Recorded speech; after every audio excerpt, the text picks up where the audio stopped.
परमेश्वर ने आदमी को अपने अक्स और रूप में बनाया, लेकिन पाप के बाद उसे अदन बाग से निकलना पड़ा और साथ ही उसके शरीर पर चमड़े के अंगरखे पहना दिए गए। इस प्रकार उसकी जो सही पहचान होनी चाहिए थी वही छुप गई, और जो शैतान ने उसके मन में डाला वही उसने मान लिया।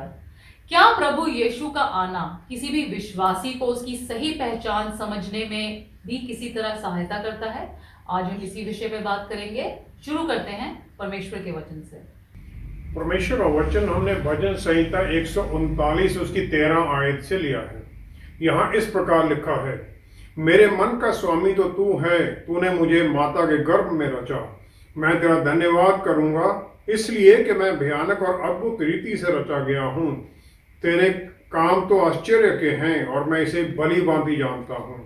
जब मैं गुप्त में बनाया जाता और पृथ्वी के नीचे स्थानों में रचा जाता था, तब मेरी हड्डियां तुझसे छिपी ना थीं। तेरी आंखों ने मेरे बेडौल तत्व को देखा, और मेरे सब अंग जो दिन दिन बनते जाते थे वे रचे जाने से पहले तेरी पुस्तक में लिखे हुए थे। मेरे लिए तो हे परमेश्वर, तेरे विचार क्या ही बहुमूल्य हैं, उनकी संख्या का जोड़ कैसा बड़ा है। यदि मैं उनको गिनता तो वे बालू के किनकों से भी अधिक ठहरते। जब मैं जाग उठता हूँ तब भी तेरे संग रहता हूँ। परमेश्वर का वचन पढ़े और सुने जाने से आशीष हो। आमीन। परमेश्वर के अक्स और रूप में होते हुए भी हम इतना कैसे बदल गए कि हमारी पहचान ही शैतान के साथ बन गई।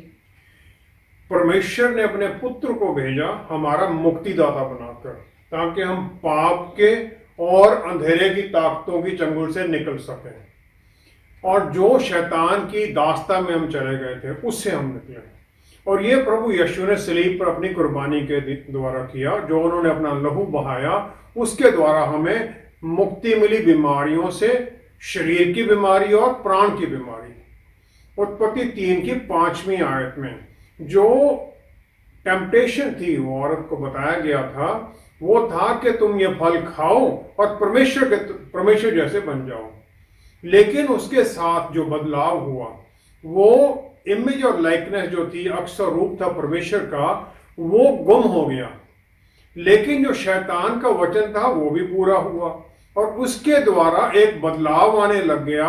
और फल खाने के बाद वो बदलाव जो आया, उसके साथ हम बुरे और भले का ज्ञान पाने लग गए। Leonardo da Vinci, famous painter, जिन्होंने के लास्ट सपर जो प्रभु यीशु ने चेलों के साथ ग्रहण किया था, उसकी उन्होंने पेंटिंग की। होली कम्युनियन का रिचुअल है वो। डा विंची ने पहले अपने मन में एक अक्स बनाया 12 चेलों का और प्रभु यीशु का, कि किस प्रकार के वो दिखने चाहिए, और फिर वो उन्हें ढूंढने लग गया। सबसे पहले उसने मिलान की क्वायर में, चर्च के क्वायर में उसे एक इंसान मिला जो उसे प्रभु यीशु के जैसा लगा, और फिर उसने 11 चेले भी चुन लिए। लेकिन लगातार दिन प्रतिदिन वो ढूंढता रहा। जो उसने अक्स बनाया था यहूदा इस्करियोती का, वो उसे नहीं मिल रहा था। जो उसने सोचा था कि यहूदा कैसा दिखेगा, उसके जो शक्ल की जो हाश शक्ल होगी, उसकी आंखों में जो क्रूरता होगी, वो उसको नहीं दिख रही थी। और इस प्रकार उस पेंटिंग का जो काम था 11 साल तक रुक गया। और अचानक 11 साल बाद उसे एक इंसान गलियों में दिखा, सड़क पर दिखा, जो उसने सोचा था वैसा ही था। और फिर उसने वो ले आया उसे पेंटिंग के लिए। लेकिन पेंटिंग के दौरान डा विंची जब पेंट कर रहा था, तो वो आदमी अचानक बहुत बुरी तरह रोने लग गया। और बहुत पूछने के बाद उसने बताया कि जब आपने ये पेंटिंग शुरू की थी तो यीशु मसीह का जो अक्स आपने बनाया था उसके लिए भी मैं ही आया था। इन 11 साल के दौरान उस आदमी की जिंदगी इतनी बदल गई थी कि उसका प्राण, उसका सोल अंदर से इतना बदल गया था पाप के कारण, कि उसकी शरीर का जो रूप था वो भी बदल गया था। मुक्तिदाता के रूप से वो डिसीवर इस्करियोती जैसा बन गया था। और यही इंसान हम सबको हुआ, जो 4000 साल पहले, प्रभु यीशु के आने से पहले जो 4000 साल बीते थे क्रिएशन के बाद, वो सब चलता रहा। और उसके बाद भी ये 2000 साल से ये चल ही रहा है। बदलाव इंसान में गिरावट का आता ही जा रहा है। जो ओरिजिनल पहचान थी जिसमें हमें बनाया गया था, वो इतनी ज्यादा बदल गई कि इंसान के शक्ल और रूप जो है उसका अक्स ही बदल गया। निर्गमन 20 में परमेश्वर ने 10 आज्ञाएं दी मूसा को, और ये वो चार्ट है जिसको फॉलो करके इंसान परमेश्वर के सामने एक्सेप्टेबल बन जाता है, ताकि उसकी वो ओरिजिनल लुक में आ जाए। निर्गमन 34 की 6-7वीं आयत में मूसा ने परमेश्वर के सामने प्रार्थना की कि मुझे अपनी महिमा दिखाइए, और फिर परमेश्वर ने उसे अपनी पीठ दिखाने को कहा, कि उन्होंने कहा अगर तू चेहरा देख लेगा तो मर जाएगा। परमेश्वर ने फिर कहा यहोवा यहोवा, आगे जाते जाते उन्होंने अपनी महिमा बखान की, यहोवा यहोवा ईश्वर दयालु और अनुग्रहकारी, कोप करने में धीरजवंत और अति करुणामय और सत्य, हजारों पीढ़ियों तक निरंतर करुणा करने वाला, अधर्म और अपराध और पाप को क्षमा करने वाला है। ये उन्होंने अपनी पहचान बताई, परमेश्वर की पहचान, क्योंकि हमें ये महिमा दिखाई गई और इसी महिमा का एक अंश हमारे अंदर सांस में फूंका गया जब बनाया गया था इंसान को। तो यही महिमा, यही गुण हमारे अंदर भी होने चाहिए। लेकिन इंसान उस स्टैंडर्ड से बहुत नीचे गिर गया। फिर परमेश्वर ने इंसानियत को पहन लिया। परमेश्वर ताकि जो रियल लिविंग स्टाइल होना चाहिए वो दिखा सके, पर इंसान को बनाया गया था एक पाप से मुक्त जीवन के बारे में, जिसमें प्यार हो, दया हो एक दूसरे के लिए, और फिर जो परमेश्वर की आज्ञाएं हैं उन्हें ध्यान दे और मृत्यु ना पाए। मृत्यु है परमेश्वर से अलग हो जाना और एक दूसरे से अलग हो जाना। उत्पत्ति 3 की 8वीं आयत में आदम और ईव छुप गए पेड़ों के अंदर, क्योंकि उन्होंने परमेश्वर की आवाज सुनी। वो परमेश्वर की आवाज से छुप रहे थे, तो उन्हें उससे पहले अच्छे भले और अच्छे बुरे का ज्ञान था।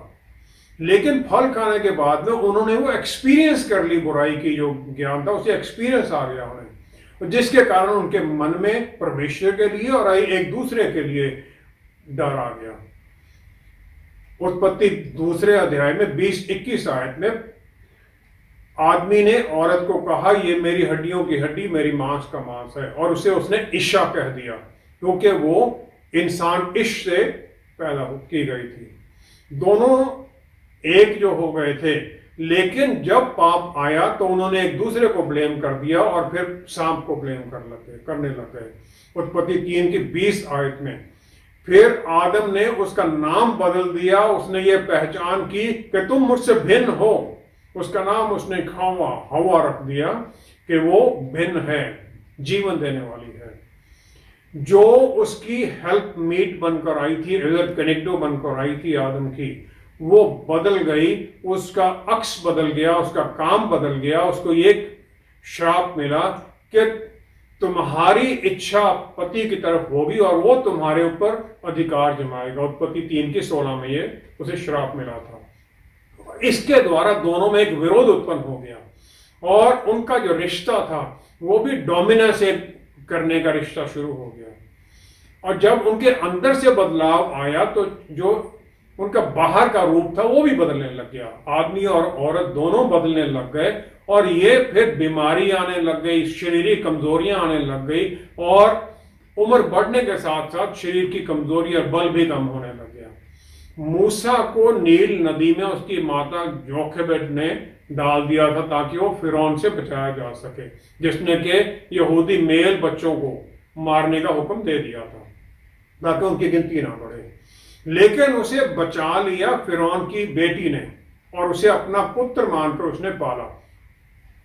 इब्रानियों की पुस्तक 11 अध्याय की 24-25 आयत में लिखा है, विश्वास ही से मूसा ने सियाना होकर फिरौन की बेटी का पुत्र कहलाने से इनकार किया, इसलिए कि उसे पाप में थोड़े दिन के सुख भोगने से परमेश्वर के लोगों के साथ दुख भोगना अधिक उत्तम लगा।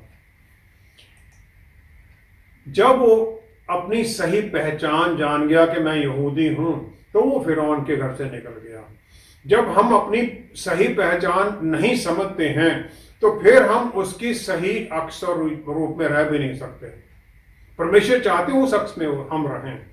जितने हम परमेश्वर के नजदीक जाते हैं उतना ही हम उनको जानने लग जाते हैं, और जितना उनको जानते हैं उतना हम अपने आप को समझने लग जाते हैं, क्योंकि उनका अक्सर उनका रूप ही तो हमारे अंदर है। फिर हम परमेश्वर की इच्छा के अनुसार जीने की कोशिश करते हैं, किसी दूसरे की अप्रूवल में जीने की कोशिश नहीं करते, और फिर हम उस जीवन को जीने में लग जाते हैं जो परमेश्वर चाहते हैं। जो वो चाहते हैं हम बने, वो हम बनने के लिए लग जाते हैं, किसी और की अप्रूवल में हम नहीं जाते। परमेश्वर ने अपने पुत्र को इस दुनिया में एक इंसान के रूप में भेज दिया। परमेश्वर का इस प्रकार आदमी का रूप धारण करना छुटकारे के साथ साथ और हमारे लिए क्या मायने रखता है? भजन संहिता 139 जो हमने पढ़ा था पहले, उसकी 14वीं आयत में राजा दाऊद प्रार्थना करता है, मैं तेरा धन्यवाद करूंगा इसलिए कि मैं भयानक और अद्भुत रीति से रचा गया हूं। तेरे काम तो आश्चर्य के हैं और मैं इसे भली भांति जानता हूं। हर एक इंसान के अंदर एक उसका शरीर और उसका प्राण है, और परमेश्वर ने उसमें अद्भुत बल और शक्ति के साथ और उस जो उनकी बुद्धि और ज्ञान उसके शरीर में उन्होंने जाहिर कर दिया। आदमी और औरत दोनों इस संसार के अंदर सबसे अद्भुत मिरेकल हैं उनका क्रिएशन।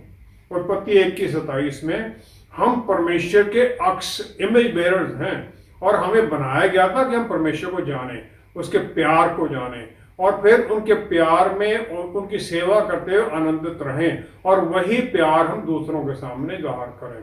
रोमियो की पुस्तक 3 अध्याय 23 आयत में हम पाप के बाद में जन्म लेते हैं पाप से भरे हुए, और हम पाप करते रहते हैं। रोमियो 5:8 में फिर कहा है पौलुस रसूल ने कि हमें उस दयालु और ग्रेशियस परमेश्वर द्वारा अद्भुत प्यार मिलता है, हम ये डिजर्व नहीं करते हैं। भजन संहिता 144 की 4थी आयत में वही इंसान जैसे परमेश्वर ने अपने अक्सर रूप में बनाया था, तो वो मनुष्य तो सांस के समान है, उसके दिन ढलती हुई छाया के समान है, छाया बन गया, वो पासिंग शैडो बन गया। यूहन्ना 17 की 3री आयत में जो प्रभु यीशु की प्रार्थना है, उस ओरिजिनल स्टेट में जो वापस जाने के जो मंत्र प्रभु यीशु ने हमें दिया है वो ये है कि उस परमेश्वर को, पिता परमेश्वर को जानना, और यीशु मसीह को जिसे उन्होंने भेजा है। इस प्रकार इंसान कभी भी अपने बारे में ज्ञान प्राप्त नहीं कर सकता है जब तक कि वो उस चेहरे को ना देखे जो परमेश्वर का है, और ताकि फिर उसके द्वारा वो हम अपने आप को जान सकें। और ये तभी शुरू होता है जब तक हम उस ओरिजिनल को, जहां से हम बनाए गए हैं, जिसकी हम अक्स को प्रकट कर रहे हैं, उसको ना जानें। उसको जानते हैं तो हमारे जीवन में यह बदलाव आने लग जाता है। जब हम अपने आप को देखते हैं तो हम अपने बल को और अपने बल को देखने लग जाते हैं, अपने आप में निर्भर होने लग जाते हैं। लेकिन जब हम परमेश्वर को देखते हैं तो हम अपनी कमियों को समझने लग जाते हैं, और फिर हम देखते हैं हमें उनकी कितनी जरूरत है। जो हमारा रूप बिगड़ गया तो फिर ये क्लियर होने लग जाता है हमारे सामने जब हम उसकी प्रवृत्ति को जानते हैं जिसने हमें बनाया है, जो फिर इंसान बन गया हमारे लिए, जिसने दुख सह लिए। और फिर पाप जानने के बाद आदम और ईव को परमेश्वर ढूंढने आ गए। परमेश्वर को पता था इन्होंने पाप कर दिया है, वो फिर भी आते हैं, और उनका आना हर पल एक पर्पस के साथ होता है ताकि हम बदलते जाएं दिन प्रतिदिन। इब्रानियों की पुस्तक 1 अध्याय 3री आयत में प्रभु यीशु को बोला गया कि वो उनकी परमेश्वर की महिमा का प्रकाश और उसके तत्व की छाप है, इमेज ऑफ हिज पर्सन। और यूहन्ना 1:14 में कहा गया वो परमेश्वर की महिमा, परमेश्वर शरीर धारण कर लेते हैं, हमारे बीच रहते हैं, और हमने उनकी महिमा को देखा, और परमेश्वर के पुत्र की महिमा। उत्पत्ति 1 अध्याय 3री आयत में परमेश्वर आज्ञा देते हैं रोशनी हो जाए, और रोशनी हो गई, और धरती का जो सूनापन था, खालीपन था, वो दूर होने लग गया, और वो प्रोडक्टिव बनने लग गई। यही होता है हमारे साथ भी जब हम परमेश्वर की हजूरी में आ जाते हैं, जब उनकी रोशनी हमारे अंदर आ जाती है पवित्र आत्मा परमेश्वर द्वारा। प्रेरितों की पुस्तक 4 अध्याय 13वीं आयत में जो सनहेड्रिन के लोग थे, यहूदी लीडर्स थे, उन्होंने देखा पतरस, यूहन्ना और डिसाइपल्स को कि ये अनपढ़ और अनट्रेड लोग हैं, फिर भी इतना अच्छा प्रचार क्यों करते हैं। लेकिन फिर वो समझ गए कि ये यीशु मसीह के साथ रहे हुए हैं। दूसरा कुरिन्थियन 3 अध्याय 18वीं आयत में, जब विश्वासी होकर हम प्रभु यीशु की महिमा को देखते हैं तो एक शीशे में जैसे देखते हैं हम, आधे में उनकी महिमा है, आधे में हमारा रूप है, और फिर पवित्र आत्मा हमारे अंदर से वो बदलाव करने लग जाती है कि हम उस महिमा दर महिमा बदलते जाएं उस अक्स और रूप में। अफसियों की पुस्तक 3 अध्याय 16वीं आयत में, वो ये सिर्फ इसी में ही हमें संतुष्ट नहीं होना है। पौलुस रसूल कहते हैं कि हमें पवित्र आत्मा परमेश्वर द्वारा बल मिलता है और हमें ये पाते रहना है, ये ताकि हम अंदर से बदलते जाएं। पाप के बाद आदम पवित्र आत्मा परमेश्वर से अलग हो गया, उसके साथ नहीं थे वो। यूहन्ना 1:12 में, जितने विश्वास करते हैं प्रभु यीशु में, अपना मुक्तिदाता मान लेते हैं, तो उन्हें परमेश्वर के बच्चे होने का अधिकार मिल जाता है।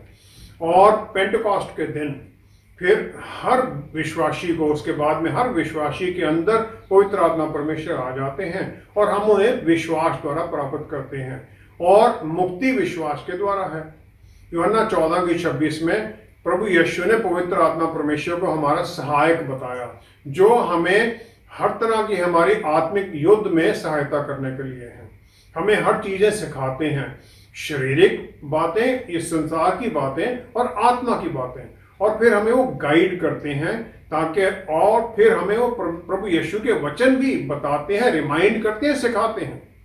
2 तिमोथियस 1 अध्याय 7वीं आयत में, पवित्र आत्मा परमेश्वर है बल और प्यार और आत्म संयम के आत्मा, और ये हमें फिर प्रभु यीशु में, परमेश्वर में नई पहचान देते हैं। और फिर इस प्रकार हम आत्मिक में और दुनियावी रियाम दोनों में, एक विश्वासी जो है, पहला पत्रस 2 अध्याय उसकी 9वीं आयत के अनुसार एक नई पदवी पा लेता है। वो बन जाता है एक चुना हुआ वंश, उसका हिस्सा बन जाता है वो, राजपदधारी, याजकों का समाज और पवित्र लोग और परमेश्वर की निज प्रजा, इसलिए कि जिसने तुम्हें अंधकार में से अपनी अद्भुत ज्योति में बुलाया है, उसके गुण प्रकट करो। जिसने अंधकार से हमें निकाला है, हम एक खास चुने हुए लोग बन जाते हैं, राज पदाधिकारी बन जाते हैं, राज्य, स्वर्ग राज्य के अधिकारी हम बन जाते हैं, ताकि उनकी रोशनी में हम चलें। और फिर इन सबको कोई किस प्रकार पूरा करता है, जब तक कि उसकी, जिसने उसे बुलाया है अंधेरे से, उसके साथ उसकी नजदीकी रिश्ता ना हो। अगर रिश्ता नहीं तो हम उसको जानेंगे कैसे। और फिर अपने आप को पूरी तरह जानने के लिए यह जरूरी हो जाता है कि हम उस अक्स को जानें जिसने हमें बनाया है, परमेश्वर के अक्स को जानें। यूहन्ना 5:19 में प्रभु यीशु जो परमेश्वर के पुत्र हैं, उन्होंने कहा कि पुत्र कुछ भी नहीं कर सकता है अपने आप में, जो पिता को करते देखता है वही वो करता है, और वही जो पिता को देखता है पुत्र भी वही करता है। हम सब विश्वासी भी परमेश्वर के पुत्र हैं, परमेश्वर के बच्चे हैं, तो हमें भी प्रभु यीशु की तरह ही करना है, ताकि फिर हम भी वो देखें जो पिता स्वर्ग में करते हैं। पिता क्या करते हैं स्वर्ग में, इस वचन में लिखा गया, हम इसके अनुसार फिर चलने लग जाते हैं। मत्ती की इंजील संत की 4 अध्याय 3 और 6 आयत में, शैतान प्रभु यीशु को टेम्पटेशन, परीक्षा का समय है, और वो उनकी पहचान पर सवाल खड़ा करता है। पहली 2 टेम्पटेशन में वो कहता है, अगर तुम परमेश्वर के पुत्र हो। दोनों बारी प्रभु यीशु उसका जवाब ही नहीं देते। उन्हें पता है मैं कौन हूं, और उन्हें ये प्रूव करने की जरूरत नहीं है। वो इस दुनिया की रोशनी है, और वो जो रोशनी है वो परमेश्वर की महिमा की रोशनी है। और जब फिर हम उनके साथ अपने रिश्ते को समझने लग जाते हैं, उसमें श्योर हो जाते हैं, फिर हमें भी किसी दूसरे को बताने की जरूरत नहीं पड़ती कि हमें कुछ प्रूव करना है। प्रभु यीशु को यहूदियों ने बोला चमत्कार दिखाओ, प्रभु यीशु ने कोई चमत्कार नहीं दिखाया, उन्हें कोई प्रूव करने की जरूरत ही नहीं थी। लूका 24:49 में प्रभु यीशु के स्वर्ग में उठाए जाने के समय पर उन्होंने चेलों को कहा कि यरूशलेम में रुके रहना जब तक तुम ऊपर से बल ना पालो। और ये जो बल था पवित्र आत्मा परमेश्वर द्वारा आता है और ये फिर पेंटेकोस्ट के दिन पूरा होता है। और आज हर विश्वासी जब बपतिस्मा लेता है तो वो नई पहचान पाता है परमेश्वर के बच्चे होने के साथ साथ जो आदम और ईव को अदन बाग में पहचान दी गई थी वही पहचान हमें मिल जाती है। और परमेश्वर तैयार है हमारी सहायता करने के लिए कि हम वो पाएं, उन्हें जाने और उनकी पवित्र प्रेजेंस में चले जाएं और फिर उनके बल में हम चलें और फिर वो सब कुछ करने के लिए तैयार हो जाएं जो वो चाहते हैं हम करें। उस अक्सर रूप में जय के जीवन में हम चलें। अगर हम तैयार हैं तो वो पहले ही तैयार हैं। हमें अपनी कॉन्सेंट में सबमिशन में जाना होता है ताकि हम उस पहचान में चलने लग जाएं। सही में हमारा धरती पर क्या रोल है, इसे समझने में क्या रुकावटें आती हैं और उसे हम कैसे हटा सकते हैं। यशायाह नबी की पुस्तक उसका 14 अध्याय 14वीं आयत में शैतान अहंकार में भरकर वो ये कहता है, मैं मेघों से भी ऊंचे ऊंचे स्थानों के ऊपर चढ़ूंगा, मैं परम प्रधान के तुल्य हो जाऊंगा। लाइक द मोस्ट हाई, परम प्रधान। वो किसी छोटे मोटे से बराबरी नहीं करना चाहता है, परमेश्वर से बराबरी करना चाहता है। स्वर्ग में उसे बनाया गया था वर्शिप लीडर, आराधना का वो लीडर था, लेकिन वो उस सब से ऊपर उठना चाहता है और परमेश्वर के बराबर आना चाहता है। उत्पत्ति 3 की 5वीं आयत में शैतान ने जब ईव को टेम्प्ट किया था कि तुम परमेश्वर के तुल्य हो जाओगे, उन्हें एक ही फल खाने का प्रलोभन दिया गया था। पूरे बाग में एक ही पेड़ का फल था जो उसे नहीं खाना था, बाकी सब खा सकते थे। और फिर उन्होंने वो पूरा कर दिया जो शैतान ने बोला था, लेकिन वो अपने परमेश्वर खुद बन गए और फिर इंसान परमेश्वर को अपने रूप में बनाने लग गया, जो उसने सोचा कि परमेश्वर इस तरह होने चाहिए। परमेश्वर हमारी सोच समझ से कहीं बाहर है। और फिर इस प्रकार शैतान ने पूरी धरती के ऊपर, पूरी इंसानियत के ऊपर अपना अधिकार कर लिया और फिर शैतान का जो अक्सर रूप था वो हमारे अंदर आ गया और हम उसके रूल को मानने लग गए। उत्पत्ति 4 अध्याय 8वीं आयत में कायन परमेश्वर के पास अपनी उपज का एक फल लेके आता, बेस्ट नहीं है, एक फल लेके आता। फिर वो क्रोध करता है कि परमेश्वर ने उसके उस भेंट को स्वीकार नहीं किया, हाविल की भेंट को उन्होंने मंजूर किया। उत्पत्ति 11 की 4 में जो शिनार के प्लेन्स में जो लोग रुके हुए थे वो एक टावर बनाना चाहते हैं। वो कहते हैं, आओ हम एक नगर, एक गुम्मट बना लें जिसकी चोटी आकाश से बातें करे, इस प्रकार हम अपना नाम करें। अपना नाम बनाना चाहते हैं, परमेश्वर की महिमा नहीं देना चाहते हैं।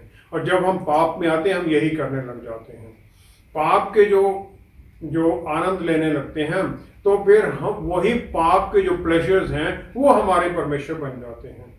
मत्ती 16 की 24 में प्रभु यीशु ने आज्ञा दी हर एक विश्वासी को कि अपने आप डिनाई योरसेल्फ एंड अपना सलीब उठाओ। सलीब जो प्रतीक था मृत्यु का था, एक ही तरफ का रास्ता था। सलीब उठाने के बाद मृत्यु हुई थी और कुछ नहीं था, कोई पहचान, सब खत्म थी। और जो ये मृत्यु है ये अपनी जो सेल्फ विल है परमेश्वर की इच्छा में सरेंडर करने के बारे में है। मैं सबसे पहले ये कर सकता हूं कि परमेश्वर के नजदीकी में जाता हूं, फिर उनके पीछे चलता हूं। लूका 22 की 42 आयत में प्रभु यीशु की जो गेत्समनी पार्क में जो प्रार्थना थी वो यही थी कि वो वहां पर अपना सलीब उठाते हैं। सलीब वहां उन्होंने उठा लिया, अपनी जो इच्छा थी उन्होंने उसे खत्म कर दिया, परमेश्वर की इच्छा के अधीन हो गए। जब हम उसकी स्वर्गीय इच्छा के अधीन आ जाते हैं तो फिर उनकी जो इच्छा हमारे जीवन में है वो पूरी करने लग जाते हैं। और फिर जो भी हमारे जीवन में जो रुकावटें थी परमेश्वर का काम करने में वो दूर होने लग जाती हैं। अदन बाग में आदम और ईव ने अपनी इच्छा को पूरा किया और अपनी पहचान गुम कर दी। और गेत्समनी पार्क में परमेश्वर के पुत्र ने अपनी इच्छा परमेश्वर के अधीन कर दी और अपनी पहचान हम सबको दे दी। प्रभु यीशु ने ना तो परमेश्वर को ब्लेम किया, ना यहूदी चीफ प्रीस्ट को एल्डर्स को, किसी को उन्होंने ब्लेम नहीं किया कि मुझे दुख उनके कारण उठाया जा रहा है, लेकिन उन्होंने उनके लिए भी प्रार्थना की कि हे परमेश्वर, ये जानते नहीं क्या करते, इन्हें भी क्षमा कर दो। लूका 22 की 61 आयत में पतरस रसूल ने 3 बार अपने परमेश्वर को जानने से इनकार कर दिया, और प्रभु यीशु उस समय यहूदी लोगों ने टॉर्चर कर रहे थे, परेशान कर रहे थे। उन्होंने उस सब के बावजूद वो मुड़े और उन्होंने पतरस की तरफ देखा। जो ये नजर थी, ये कॉन्डेमनेशन की नहीं थी कि मैंने तेरे को कहा था, ये प्यार की नजर थी। और वो प्यार जो उसने पतरस ने इतनी दूर से उनकी आंखों में महसूस किया, और उसके कारण फिर वो बिलख बिलख कर रोने लग जाता है, और उसके बाद ही वो सही में अपनी पहचान पाता है कि मैं अपने आप में कुछ नहीं कर सकता। प्रेरितों की पुस्तक 13 अध्याय 35 आयत में पौलुस रसूल ने एंटियोक की चर्च में प्रीचिंग की।